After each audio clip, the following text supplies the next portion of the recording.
Y en otros temas, pues en estos tiempos de pandemia, de estar en casa, seguramente pues una buena parte de nuestro auditorio habrá tenido que acudir en algún momento a los servicios de entrega a domicilio, y a los servicios de transporte y de entrega a domicilio. Y realmente es cómodo el que agarra uno el teléfono, hace el pedido y en unos minutos ya está en casa. Eso está muy bien. Sin embargo, ¿qué hay detrás de esto? ¿Qué hay detrás y quiénes son los que hacen este servicio? Y ¿son trabajadores reconocidos? ¿No son trabajadores reconocidos? Y ¿tienen los derechos que deben tener o no? ¿Cuál es la situación? Pues resulta que con el propósito de mejorar las condiciones laborales y de vida de las y los trabajadores por aplicación, surgió en abril pasado la Unión Nacional de Trabajadores por Aplicación y de Reparto de México, la UNTA. Su objetivo es conseguir el reconocimiento de la relación laboral entre las empresas de aplicaciones y sus llamados trabajadores independientes para acceder a los derechos y prestaciones que establece la Ley Federal del Trabajo. Hoy nos acompaña en el estudio Sergio Guerrero, secretario general de la UNTA, con quien nos vamos al ring laboral. Buenos días, Sergio, pues es algo novedoso, realmente estamos acostumbrados a otro tipo de sindicatos y como que a lo mejor no se nos hubiera ocurrido en otro tiempo, a lo mejor a los que venimos de industrias más tradicionales, pues este tipo de organización. ¿Cómo está la situación? Buenos días, primero al auditorio, muchas gracias Martín y Carlos por el espacio, por el interés. Efectivamente, somos un sindicato formado por trabajadores por aplicación, choferes y repartidores. Nos consideramos que somos transportistas, de alguna forma transportamos personas y mercancías, en este caso alimentos, ¿no? Justo como decías, somos un gremio que tenemos una relación jurídica particular con estas empresas para poder operar en México y de la forma en la que lo hacen, en la forma en que generan ganancias, dieron muchas maromas jurídicas para poder establecer una relación con esos trabajadores que no reconoce sus derechos y prestaciones. Es una relación que ellos han definido como meramente mercantil, ¿no? Ellos nos llaman socios, en el mejor de los casos, como tú decías, prestadores de servicios o trabajadores independientes. Sin embargo, pues somos un gremio de trabajadores que estamos en un estado de excepción, ¿no? En el que nosotros no aplica la Ley Federal del Trabajo ni los derechos humanos básicos que están también en la Constitución, justamente por esta relación jurídica. Entonces, era necesario poder organizarnos alrededor de un sindicato para darnos capacidad jurídica, para exigir nuestros derechos y prestaciones y que pudiéramos pues ya ser considerados como trabajadores y que de esta forma las aplicaciones, las empresas que operan estas aplicaciones pudieran hacerse responsables de sus obligaciones patronales. ¿Qué plataformas son a las que le prestan los servicios ustedes? Porque sabemos que ellos no operan si no tienen las autorizaciones de las autoridades federales o estatales, pero si son plataformas que las vemos muy amplias. ¿Cuáles son estas plataformas, Sergio? Sí, pues principalmente son Uber, de conductores, y Uber Eats, que es para repartidores de comida, Didi y Didi Food, que es lo mismo, conductores y repartidores de comida respectivamente, y Rappi. Sin embargo, alrededor del país han surgido aplicaciones locales, ¿no? que le dan soporte y brindan estos servicios a negocios tal vez un poco más pequeños o por las particularidades del lugar, ¿no? Pero además de estas tres aplicaciones que acabo de mencionar, también está Bit por ahí, decía, hay muchas aplicaciones locales. Efectivamente, la autoridad, como ha regulado estas aplicaciones, estas empresas, es regularmente en el sentido de la movilidad, ¿no? O sea, es la CEMOVI, por ejemplo, en la Ciudad de México, quien les pide que aporten un 1.5% a un fideicomiso que se va a usar para infraestructura. Sin embargo, pues la regulación a estas empresas pues no ha alcanzado el terreno laboral, y ahí es donde está todo el meollo del asunto. Ahí es donde nosotros consideramos que se desprenden todos los demás problemas.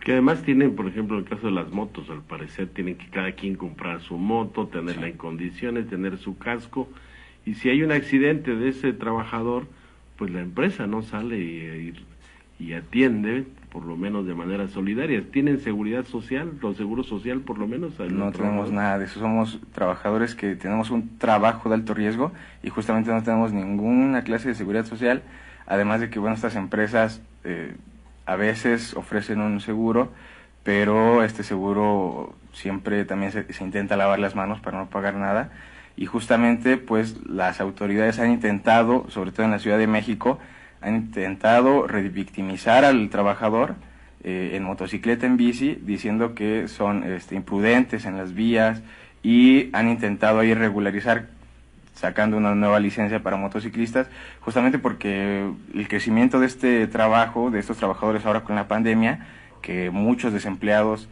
acudieron a estos trabajos por aplicaciones, pues la venta de motocicletas se disparó y también los accidentes. Entonces, la forma en la que han querido regularizar este asunto es a través de licencias para conducir y asuntos de movilidad que no alcanzan, la verdad.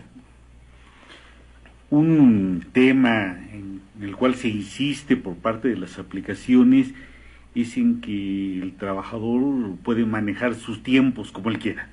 Y se dice que, bueno, pues aprovecha tu tiempo libre, etcétera.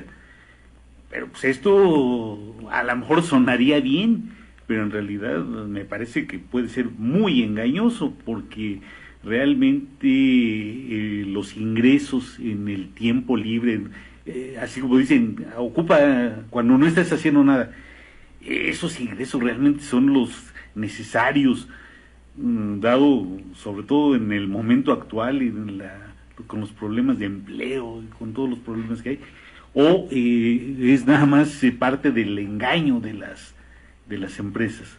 Sí, es un poco de ambas, ¿no? O sea, sí estas aplicaciones se incrustaron en un modelo laboral y en unas condiciones en México en las que pues el salario regular no alcanza para vivir, ¿no? Entonces los trabajadores salen de sus jornadas laborales comunes, de sus trabajos comunes, y ocupan su demás tiempo, que en realidad no es tiempo libre, debería ser tiempo de ocio que tú pudieras dedicar a la familia, ¿no? Pero pues como los ingresos no alcanzan, pues tienes que acudir a las aplicaciones. Además, hay trabajadores que salió un estudio del Colmex que dice que trabajan en promedio los trabajadores por aplicación 7 días de la semana sin descanso y jornadas de aproximadamente 10 horas. Entonces eso ya no es trabajar en tiempo libre, eso ya es un trabajo, ¿no? Y estas aplicaciones pues siguen impulsando este discurso, como tú bien dices, para convencer a los trabajadores de que son libres de trabajar cuando quieren, son dueños de su tiempo, sus propios jefes, y es un engaño, un discurso que los propios trabajadores han asimilado, y a veces cuesta mucho trabajo hacerles ver cómo es que la aplicación lucra con su trabajo, trabajan en condiciones de subordinación y no tienen todas las atribuciones de un trabajador, como son prestaciones y derechos, ¿no? Bien, pues esto nos lleva a pues una de las grandes trampas que el capitalismo moderno tiene, de decir que los trabajadores no son tal. Claro.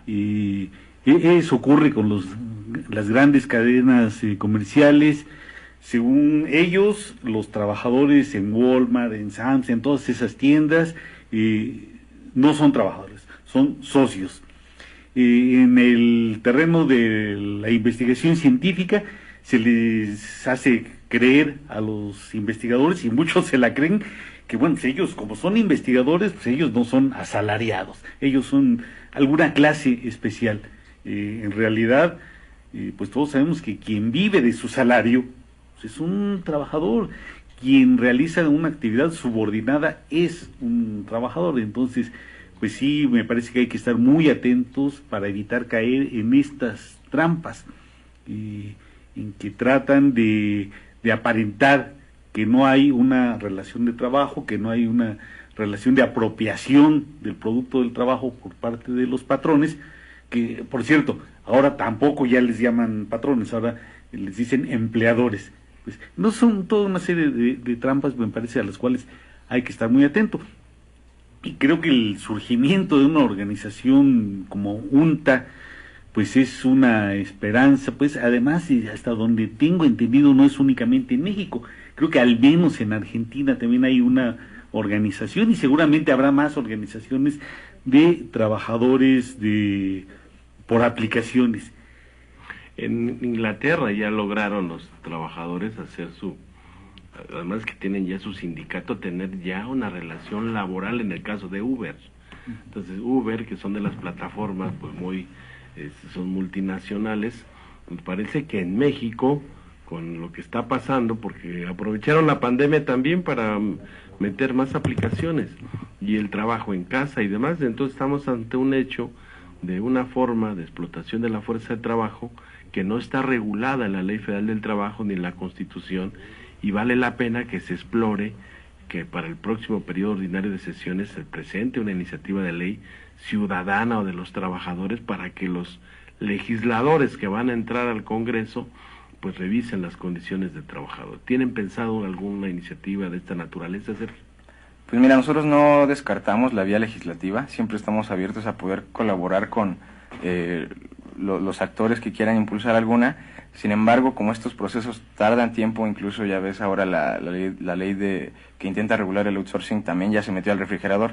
Entonces, como sabemos que estos procesos tardan, nosotros hemos decidido emprender el camino judicial, ¿no?, a través de los tribunales del trabajo.